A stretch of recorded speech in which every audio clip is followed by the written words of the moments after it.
Okay, so what we're going to be doing here, we're just doing a starter task in creating low poly game assets that can be used in well, any game engine really. We're going to be creating them in 3ds Max and importing them into Unreal Engine.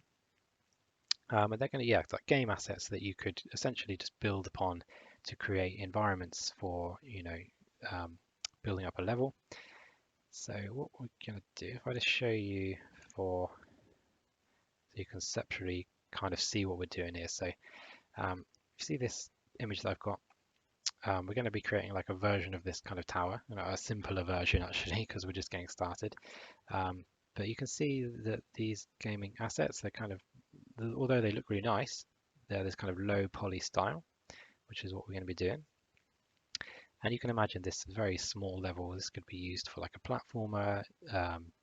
Depending on the use of the camera, it could be a first-person game, a third-person game, whatever. And this could be expanded upon to be as big as you like. Yeah, and then using the same style, you could create further assets to fit this environment. That's kind of the idea we're going for. So close that down. And this is what I just mocked up based on that tower that we saw already, which we'll do together. And then, when you get a bit more confident, you could add a bit more detail into this. Bearing in mind the idea is to keep it still low poly, and you could use what you've learned there to create, lots of other assets that you could, build up to create an environment and a full level ultimately in the end. All right, so that's the target. So we'll start in 3ds Max.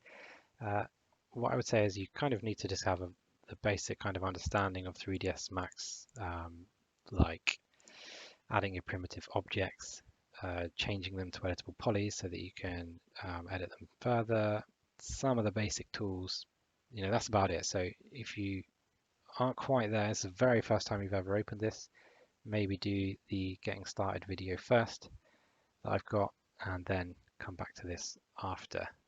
Okay, but you don't need to be any further on than that. So what we're going to do is we're going to look at our tower that we're going to be creating here.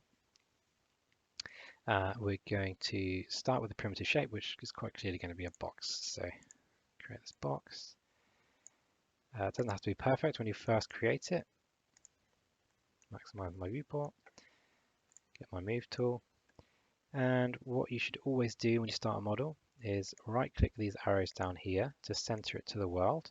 The reason you want to do that is because when you put this into a games engine, the center of the world in here will be where the pivot point is of the actual model when you put it in a game engine. So for example, if I had this model built over here, my pivot point is here in the middle in 3ds Max, but when you take it to Unreal, the pivot point will be over here, like way further away, which you don't want when it comes to maneuvering things within the Unreal engine or whatever other game engine you might be using.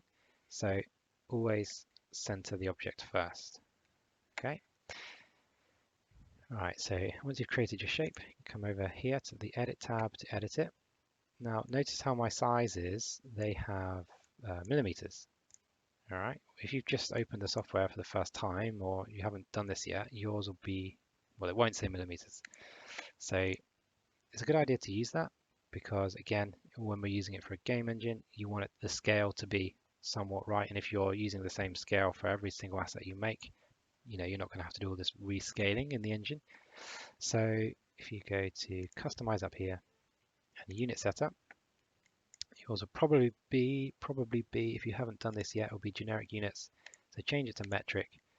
I always use millimeters, but you might want to use the other ones, particularly if you're doing something really large scale, but millimeters generally, for most things is going to be fine.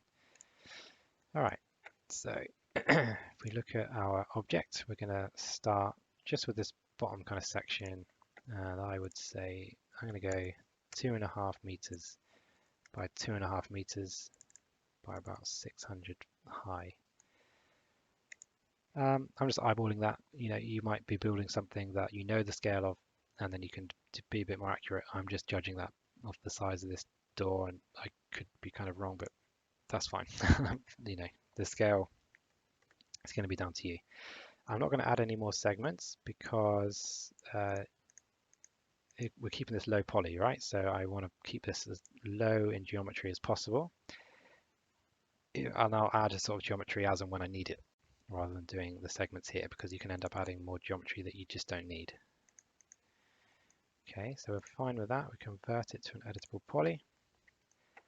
Just going to change the color up here. Generally, it's just good to, most people have a color that they like working with, so just pick yours.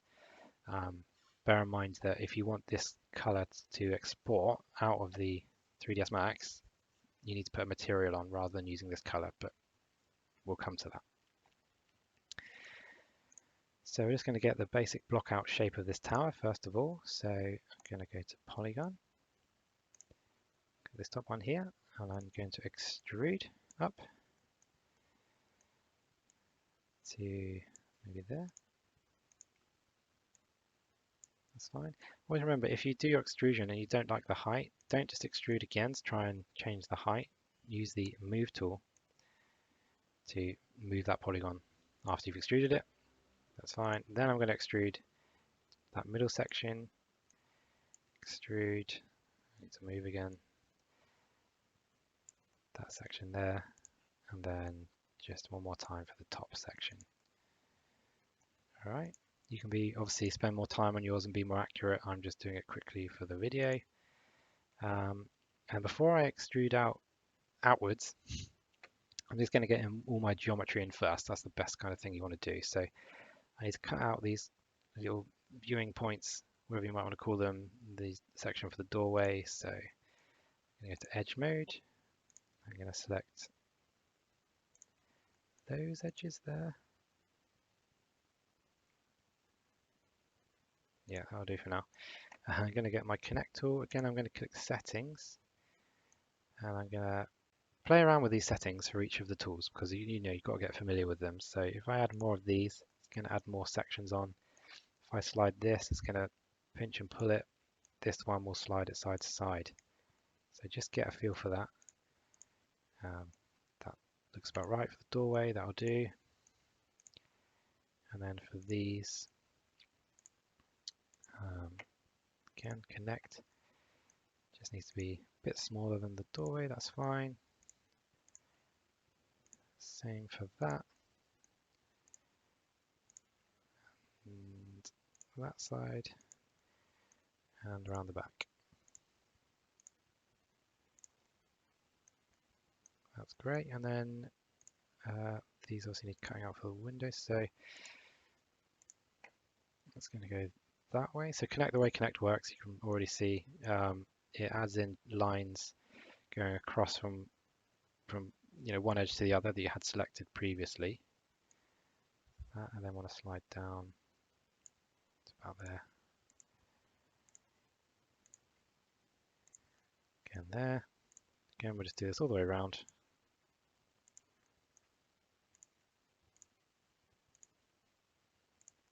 Excellent. So I think that's fine. I'm ready to do the extruding now. So I'll start with these. Extrude those all in.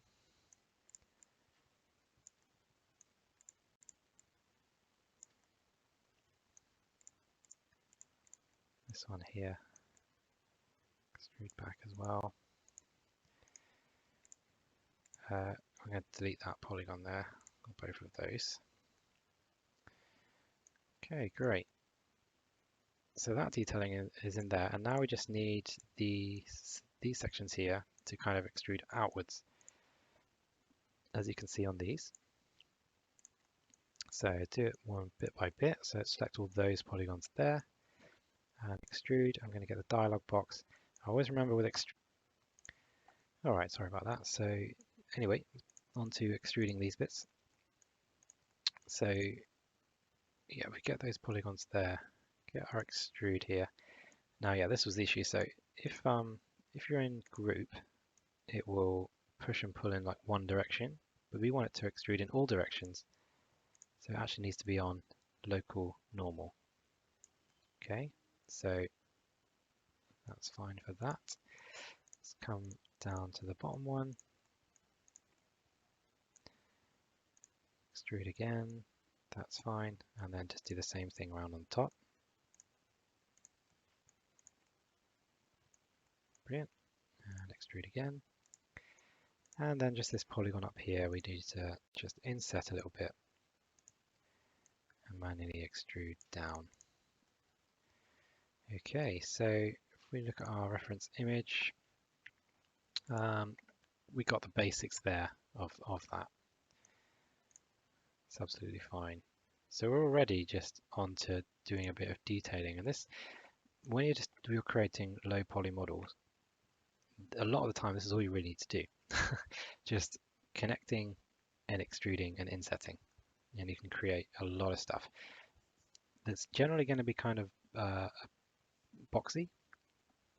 But if you want, you can kind of remove that right angular kind of thing we've got at the moment by, if I just go to the edge tool here, just do it on the edges for this top section. If I selected all of those, and you go to chamfer, see how if I increase the chamfer amount, it's not so angular. It kind of, you can add more of these in if you really want to round it off. But yeah, you can do stuff like that should you wish on these corners as well. I didn't do this on my last one, the example one, but just to kind of show you that you can. Chamfer again, tick that. And yeah, it kind of, obviously you can increase the chamfer to make it not quite so angular. But yeah, when you're first starting out, creating things that are kind of boxy are a good way for, a good way to go for practicing. But we'll create some more rounded things a bit later. So that's fine. What do I need to add on? So in terms of detailing, we've got, we'll start with this little door here. Very simple. So I just created it from another object. So if I create another box, what I want to do is I want it to be placed against that section there. So I'm going to turn auto grid on. If I didn't have auto grid on, I could create the box and I could then move it into place. But if I have auto grid on, notice how where I'm moving, the little gizmo thing is changing and adapting to the surface. All right, so it will create it against that surface. So if I go like that, that's already instantly in the position. Okay, and then I can just change the scale.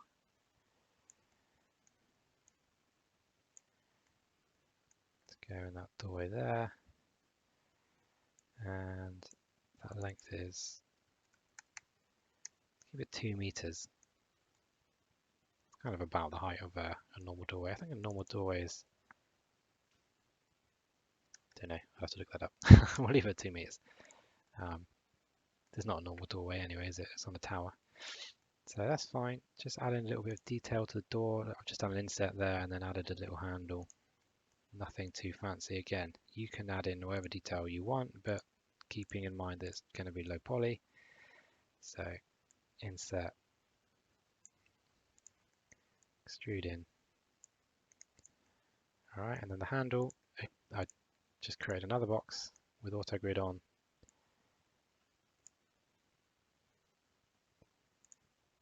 Like that. Maybe a bit large. Nothing fancy at all. If you've done something like this, and you want this object to be part of another object, okay, which in this instance we do, because for me at the moment I'm not going to have this door animated, so it doesn't need to be separate. So I'm going to click my main model, and I'm going to go turn on this attach icon here, and then click these buttons there, and it will just attach them to the main model, so that all kind of becomes one thing. All right, we can change the materials later, obviously. Next up, we've got these kind of flag things here. So let's just create one again, auto grid on, so that I can just create it on the top. Auto grid is a really useful feature.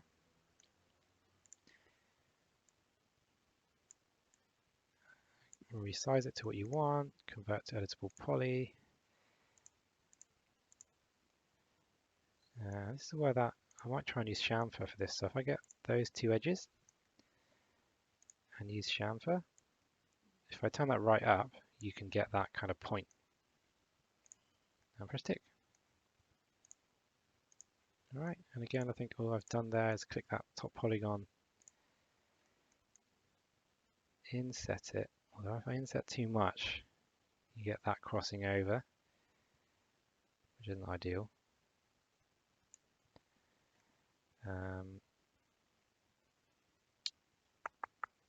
It's because basically there's this small polygon here.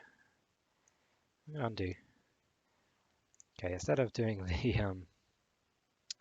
doing it that way, what I'm going to do is I'm going to use edge, select those two edges, just do one connection line, so then I know that will be dead in the middle. You can see it there, and then I can get these two edges. Instead of doing any chamfering, I'll just lift them up like that. About there, I'll be fine. Now when I insert this, there you go. See, I don't get that stuff going crazy. That's fine. And then extrude inwards. It's best sometimes to leave mistakes in there because, yeah, you learn from mistakes. All right, that's good, although it's a bit long, so you're just going to get to vertex. It's a good way if you wanted to move like a load of things up at once, just grab all the vertices by marquee selecting, by clicking and dragging, and then move them up to where you want. Okay. I think the scale is definitely out from what I had before. That's fine. So what we can do, go back to this model. Again, just go to vertices, grab that whole top section there, and just lift it up.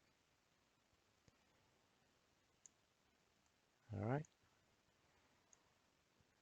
And then we can really just start to kind of adapt the whole shape of the model.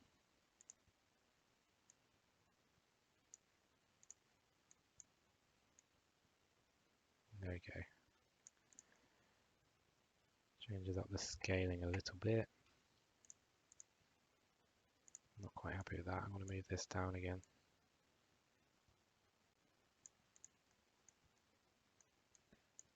Maybe make that door a bit higher. Okay. So you can see there how I was just sort of changing things to really adapt the scale. Again, this isn't going to be animated or anything, so it can just be attached to the same model. Again, attaching is really important for when you export to a game engine, because if you had all of these assets, all these little sections as different objects, they would export and import as different individual objects. So if you wanted to just move the whole tower around, you'd have to select every single piece, which would be a nightmare. All right, I'm actually going to undo though again because I've already attached too early, because I want to hold shift and drag these to create another copy. And get my rotate tool. If I turn angle snaps on up here, it can rotate in increments, so I can get exactly 90 degrees. Move that back.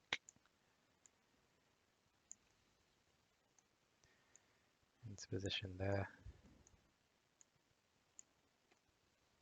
Okay. This one. Copy that one over there. I'm going to have to turn you around 180.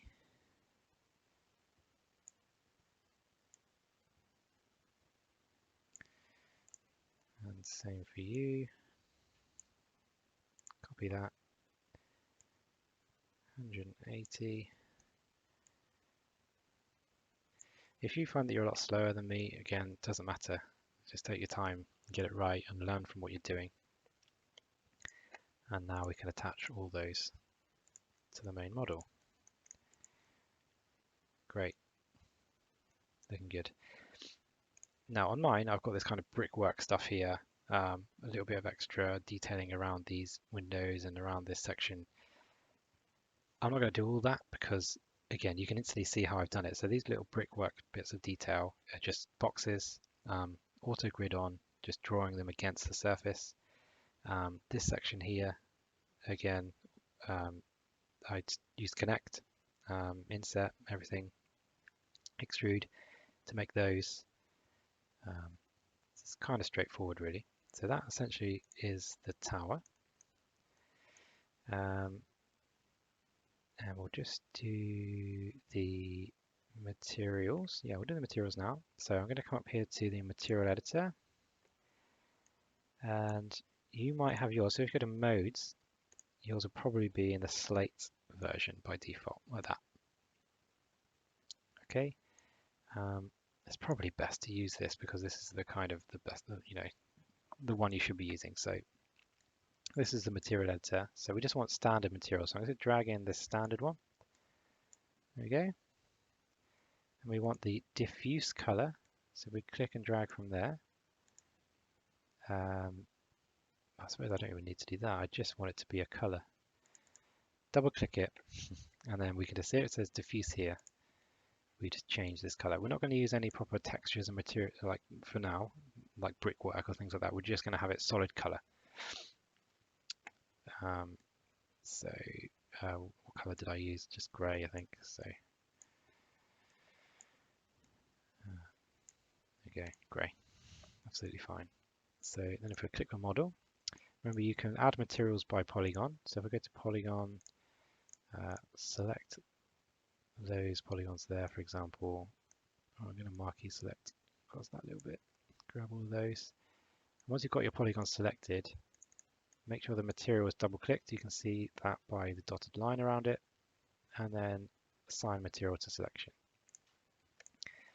And you see it's assigned that gray to it, and then by default that color, that blue color that I had on everything else, does also just turn to gray, but that normally means there's just no color assigned to it.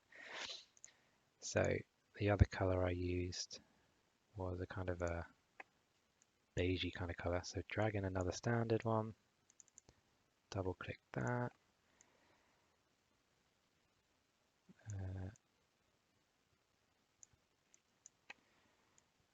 Saturate that a bit, make it a bit darker. That'll do.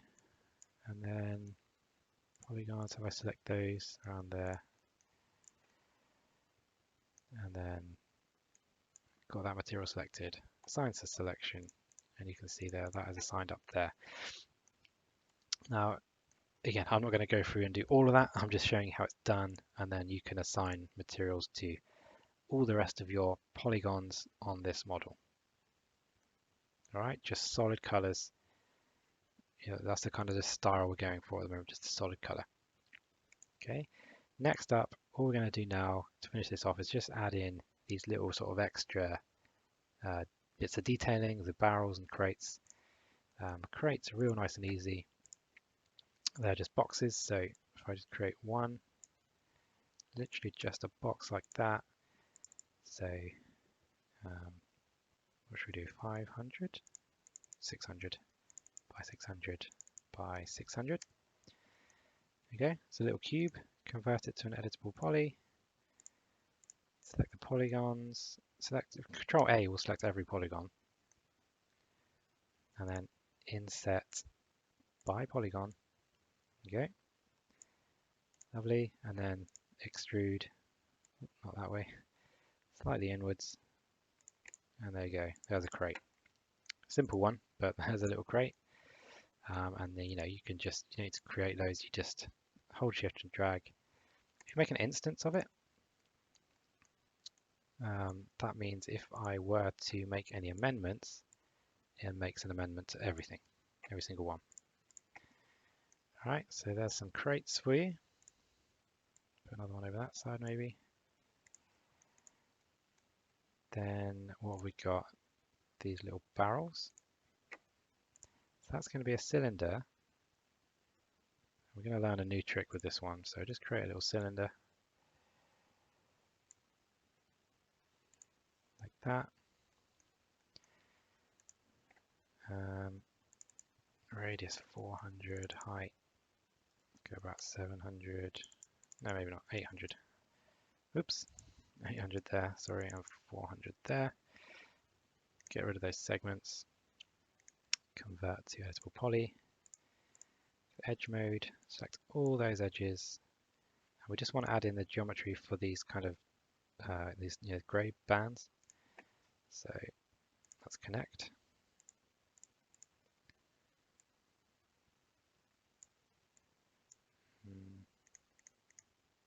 Two at a time. Pinching and sliding into place there. Oops.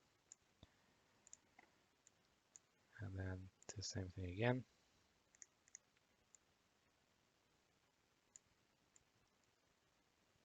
Out there. And get all those polygons and those polygons. Extrude. And that's going to need to be changed to local normal.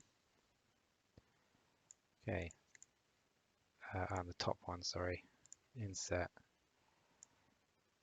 Extrude down. So again, what we're using is insert, extrude, connect. Now obviously that barrel doesn't look very rounded compared to these ones. So what we can do is a nice trick to do this easily, round it off, is to click editable poly on your object, editable poly, then go to this little list here. This is your modifier list. You can add one of these called FFD. Okay, and I normally use the 4x4x4 one. Select that, and it's added all these points around it. Look, so drop that down, and you can grab the control points. So I'm going to grab all the control points for the top. I'm going to get scale, and then scale it inwards. And you can see what that's doing already. It's manipulating the whole model. Do the same for that. Get the middle ones. See that? I might want to bring that up actually.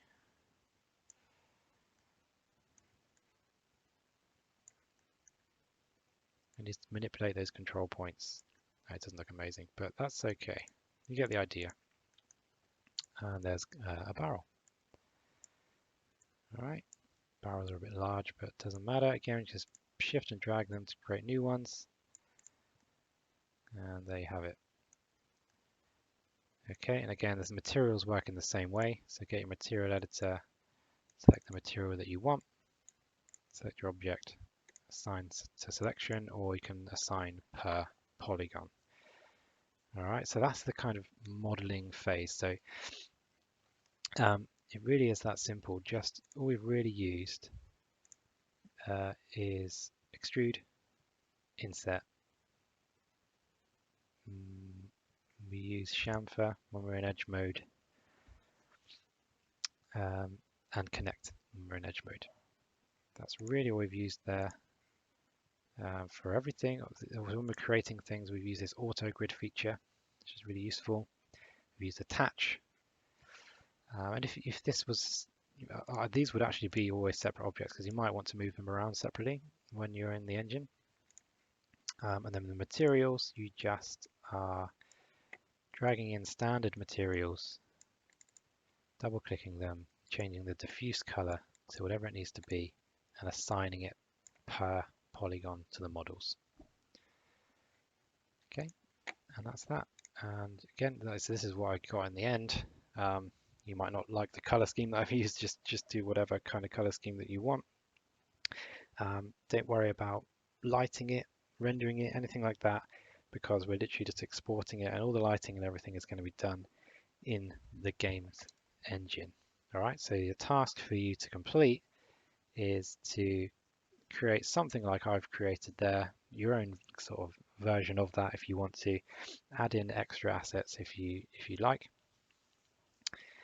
And yeah, then we'll be ready to put that into the engine in the next video.